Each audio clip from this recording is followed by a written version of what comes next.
Secundaria tercer grado. Historia. Recordando el virreinato de la Nueva España 1.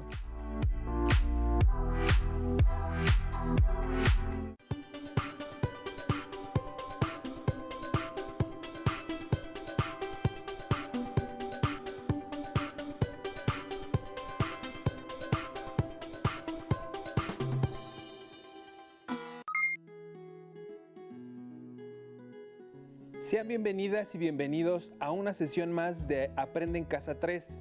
Soy el profesor Hugo Robledo e imparto la asignatura Historia de México. El día de hoy iniciamos una serie de 3 sesiones recordando lo aprendido del periodo virreinal. En esta primera abordaremos específicamente los acontecimientos acaecidos de la conquista de Tenochtitlan hasta el final del siglo XVI. Pero antes recuerden lavarse las manos constantemente con agua y jabón por lo menos 20 segundos. Si necesitan salir, usen correctamente el cubrebocas, es decir, protegiendo nariz y boca, y mantengan la sana distancia, o sea, aléjense de las demás personas mínimo 1,5 metros. El propósito de esta sesión es reconocer el proceso de conquista y de colonización del México antiguo y el periodo fundacional de Nueva España. Deben recordar que el periodo virreinal inició con la conquista de Tenochtitlan el 13 de agosto de 1521 y que los primeros años de dominio español fueron vertiginosos, ya que ocurrieron diversos acontecimientos en la naciente sociedad novohispana.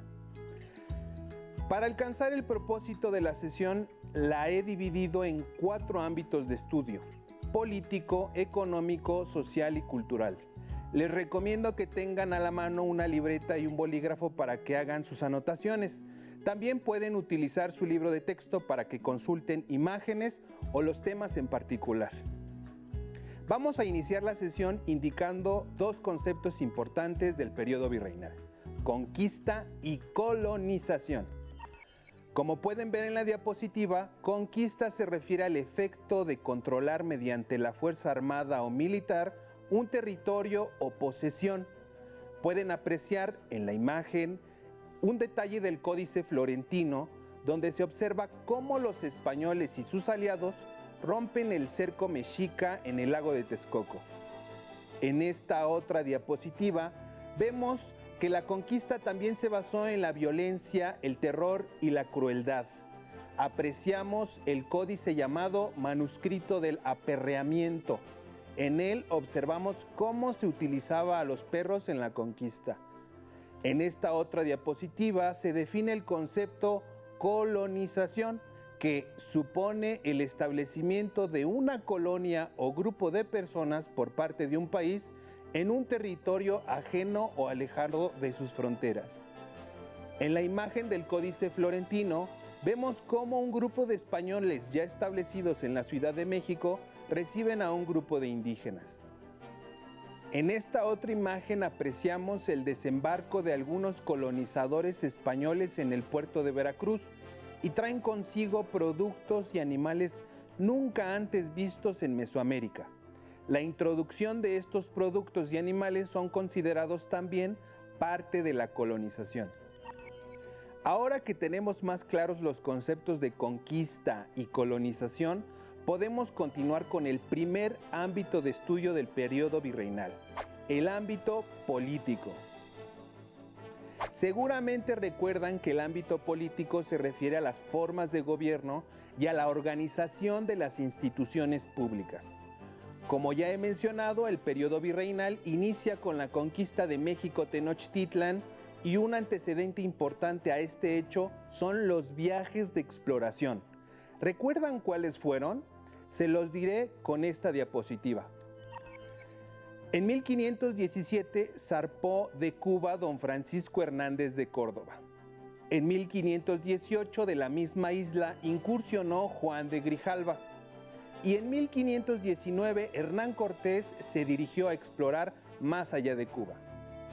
Estas 3 exploraciones fueron patrocinadas y organizadas por Diego Velázquez, gobernador de Cuba, con quien Hernán Cortés tendría conflictos. En mayo de 1519, Hernán Cortés fundó el Ayuntamiento de la Villa Rica de la Veracruz Con este hecho, jurídicamente se independizó de Diego Velázquez. Por otra parte, desde este lugar, Cortés inició formalmente su campaña militar para la conquista de Tenochtitlan. En este mapa se traza la ruta que siguió Hernán Cortés para llegar a Tenochtitlan. Con algunos pueblos pudo tejer alianzas para enfrentar a los mexicas. Sin embargo, en Cholula, un pueblo aliado a Tenochtitlan encontró resistencia. Se enfrentaron y el resultado fue una matanza de indígenas. En noviembre de 1519, Cortés, sus soldados y sus aliados llegaron por primera vez a Tenochtitlan y se entrevistaron con Moctezuma, el huitlatoani de aquella gran ciudad.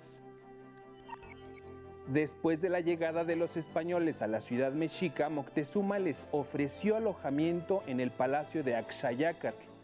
Pocos días después, los españoles lo apresaron para obligar al pueblo mexica a su rendición. Hernán Cortés viajó imprevistamente en 1520 a Veracruz, ya que Diego Velázquez había enviado a Pánfilo de Narváez para apresarlo, pero no lo logró. Mientras tanto, en Tenochtitlan, Pedro de Alvarado planeó una matanza en el Templo Mayor, como se presenta con estas imágenes pertenecientes al Códice Florentino. Cabe precisar que los mexicas lograron expulsar a los conquistadores de su ciudad. Después de que Tenochtitlan fue sitiada por los españoles durante varios meses, padeciendo de escasez de alimentos y sin agua potable, los mexicas finalmente cayeron a manos de los conquistadores el 13 de agosto de 1521. Esta fecha es considerada el inicio del periodo virreinal. No pasó mucho tiempo para que los españoles diseñaran una nueva ciudad y para 1522 Hernán Cortés recibió de la corona española el nombramiento como capitán general y gobernador de la Nueva España. En ese mismo año traslada el ayuntamiento de la Villa Rica de la Veracruz a Coyoacán, en donde Cortés establece la sede de su gobierno. Con ello sienta las bases de la organización política y administrativa de Nueva España. De 1522 a 1526 los españoles continuaron con el proceso de conquista. Cortés organizó nuevas expediciones y encargó al capitán Alonso de Ábalos la conquista del territorio de Colima. A Pedro de Alvarado lo comisionó para que explorara y conquistara la región mixteca-zapoteca. Su misión se extendería a Chiapas y Guatemala. A Cristóbal de Olid, otro de sus capitanes, le encargó la expedición marítima a las Ibueras, actual Honduras, mientras que Hernán Cortés partió hacia el sur de Mesoamérica, el 12 de octubre de 1524. Por otro lado, Francisco Montejo logró conquistar el actual Yucatán en 1546. La organización política de la Nueva España tomó elementos de la estructura de los pueblos mesoamericanos, como los señoríos, así como de la organización política de la metrópoli, que ya había impuesto en otros territorios colonizados como la Española y Cuba. Por órdenes reales, en 1527 se crea la primer Real Audiencia y en 1532 la segunda Real Audiencia, con el fin de organizar políticamente los nuevos territorios. Pero en 1535 es cuando se funda formalmente el virreinato con el primer virrey Antonio de Mendoza. Esta institución política desaparecería en 1821 con la independencia de México. Ahora iniciemos el segundo ámbito de estudio, el ámbito económico. Recuerden que este ámbito se refiere a la forma en que se produce la riqueza, se comercializa y se distribuye. La primera forma de trabajo impuesta por los conquistadores fue la encomienda. Y esta consistió en repartir señoríos a los conquistadores, a quienes se les denominaba encomenderos. Los encomenderos recibían del señorío una renta o tributo que podría cubrirse con metales preciosos, leña, vestido, productos agrícolas o mano de obra.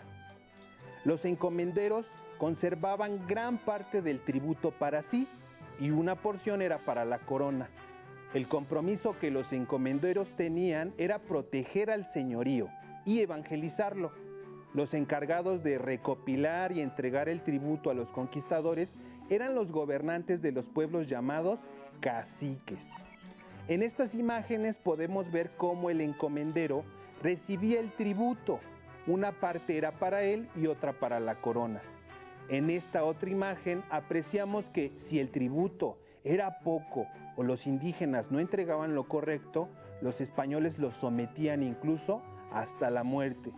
Estas imágenes son tomadas del Códice de Petlaustoc.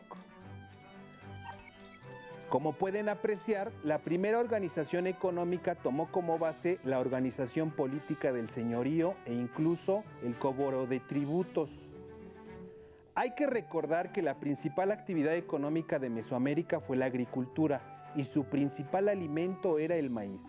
Con la llegada de los españoles esto cambió, ya que introdujeron nuevos alimentos, vegetales y animales de corral. Podemos mencionar al cerdo, que fue un animal muy importante porque con su crianza dio inicio a la ganadería menor en Nueva España. Su producción pronto fue tan numerosa que estuvo al alcance de cualquiera. Por su parte, las vacas, cabras y ovejas se introdujeron a Nueva España un poco después, pero hacia 1523 ya se registra su existencia, aunque la cría del ganado mayor se reservó para los españoles. Respecto a los cultivos, los españoles introdujeron el trigo para elaborar el pan, la caña para la extracción del azúcar y aguardiente, el nogal y el olivo. Entre las verduras que introdujeron los españoles a México fueron los rábanos, zanahorias, nabos, el ajo, espinaca y cilantro. Entre las frutas encontramos naranja, durazno, manzana, pera, mandarina, limón, higo y uvas. Para el transporte de estos productos se dejaron de lado a los cargadores o tamemes y se empezaron a utilizar las carretas. La conquista y expansión colonial no solo significó la sumisión de los indígenas, también implicó el intercambio de plantas y animales, creación de nuevas actividades productivas, el empleo de otras técnicas y herramientas. Pero la actividad productiva que quizá tuvo mayor impacto en el desarrollo económico y en la transformación del paisaje en la colonia fue la minería, específicamente la extracción de la plata. En 1530 se descubrieron las primeras minas de plata de Nueva España, específicamente en Taxco, actual territorio del estado de Guerrero. Esto animó a los españoles a explorar otras minas al norte del país. En Zacatecas se encontraron grandes minas de plata y las ciudades de esa región crecieron. Se puede sintetizar que la minería fue esencial para el crecimiento de las ciudades, la diversificación de actividades y la construcción de templos y caminos, y esto transformó radicalmente el paisaje de Nueva España. Por otro lado, las rutas comerciales de Nueva España durante el siglo XVI con Europa y Asia fueron dos: las de Veracruz-Sevilla en el Océano Atlántico y la de Acapulco-Manila en el Océano Pacífico. Nueva España encontró en su metrópoli, España, un freno para desarrollarse comercialmente con la imposición de reglas duras para no comerciar directamente con naciones europeas e incluso con otras colonias. El traslado de las mercancías de un continente a otro fue aprovechado por los piratas, quienes robaban los barcos españoles y las riquezas eran trasladadas al país que financiaba la piratería, Inglaterra, Francia u Holanda. Toda esta efervescencia económica hizo que surgiera en la Ciudad de México un consulado de comerciantes quienes deliberaban asuntos comerciales internos y externos a la colonia, y su influencia llegó hasta Sevilla y Manila. Hasta aquí el ámbito económico. Ahora revisemos el ámbito cultural. El ámbito cultural se refiere a las costumbres, las creencias, ideas y formas de entender la vida que hacen al mundo diverso. En el caso de Nueva España, los españoles buscaron eliminar por completo las ideas religiosas de los pueblos mesoamericanos. Prohibieron diferentes rituales como el sacrificio humano. Sin embargo, toleraron otras prácticas que se fusionaron con la adoración de los santos católicos. Después de que los españoles conquistaron México Tenochtitlan, Cortés solicitó al rey que enviara frailes para enseñar el cristianismo a los indígenas. Los frailes tendrían la misión de evangelizar y erradicar las prácticas religiosas prehispánicas. Franciscanos, dominicos, agustinos y más tarde los jesuitas fueron los religiosos que se dieron cita en la colonia. En 1523 llegaron a la Nueva España los primeros 3 frailes franciscanos. Un año más tarde, en 1524, arribaron 12 más de esta misma orden. Los franciscanos establecieron conventos y hospitales en lugares como la Ciudad de México, Puebla, el Estado de México, Michoacán, Jalisco y Yucatán. Los dominicos fueron la segunda orden en llegar a Nueva España en 1526. Se ubicaron en las regiones del sur, desde Oaxaca hasta Guatemala. Años después, para 1533, llegaron los agustinos. Ellos se establecieron en aquellas regiones no ocupadas por otras órdenes religiosas, como el occidente, las huastecas y el pánuco. Ahí abrieron conventos y orfanatos. Más tarde, en 1572, llegó la Compañía de Jesús, también conocidos como jesuitas, quienes se dedicaron a establecer colegios en muchas ciudades y un sistema de misiones en las regiones más alejadas del noreste. Además, se consagraron a la educación de los criollos y a la enseñanza superior. Seguro se estarán preguntando cómo lograron comunicarse los frailes con los indígenas. Pues bien, utilizaron todo tipo de recursos. Elaboraron dibujos similares a los de sus códices para escribir las oraciones y enseñanzas. Decoraron los techos de las capillas con diferentes escenas religiosas. Aprovecharon el gusto de los indígenas por el teatro y la música para recrear pasajes religiosos en pequeñas obras de teatro y realizaron fiestas con música y canto. Ahora bien, es conveniente mencionar que llegaron a Nueva España 2 tipos de religiosos, los que pertenecían al clero regular y los del clero secular. En este triángulo les explico esta situación. El clero regular estaba constituido por las órdenes religiosas y obedecían directamente a Roma. El clero secular estaba formado por los sacerdotes, obispos, párrocos que no pertenecían a ninguna orden religiosa y se encontraban ligados a la sociedad civil. Durante el proceso de evangelización, los indígenas poco a poco perdieron sus ritos a los más de 100 dioses que adoraban.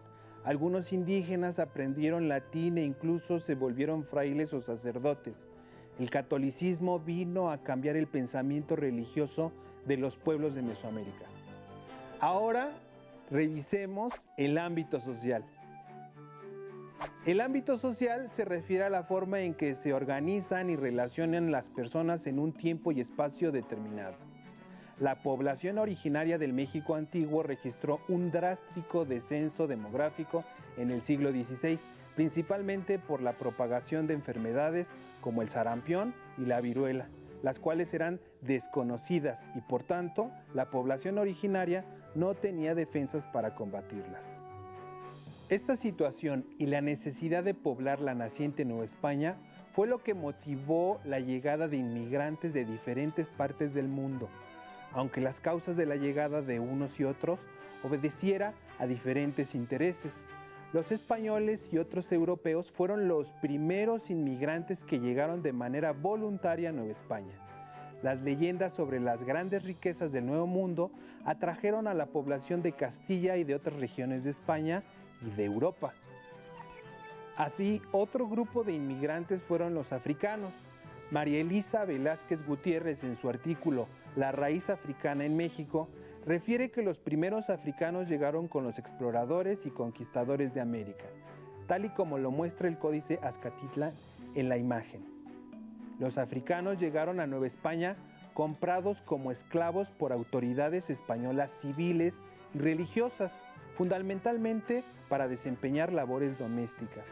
Al respecto, las fuentes históricas refieren que alrededor de 250,000 personas esclavizadas arribaron a Nueva España de manera legal, sin contar las que llegaron de contrabando. Un tercer grupo de población que migró algunos de manera voluntaria y muchos más de manera forzada a Nueva España, fueron los asiáticos. Desde fechas tempranas, Nueva España mantuvo una relación importante con Asia, especialmente con las islas Filipinas. Fue a través del galeón de Manila como se propició la continua y compleja migración de asiáticos libres y esclavos entre los años de 1565 y 1700. Finalmente, otro sector de la población asiática que emigró a Nueva España fueron los moros o musulmanes, quienes llegaban al puerto y se quedaban trabajando en Acapulco o se dirigían a la Ciudad de México.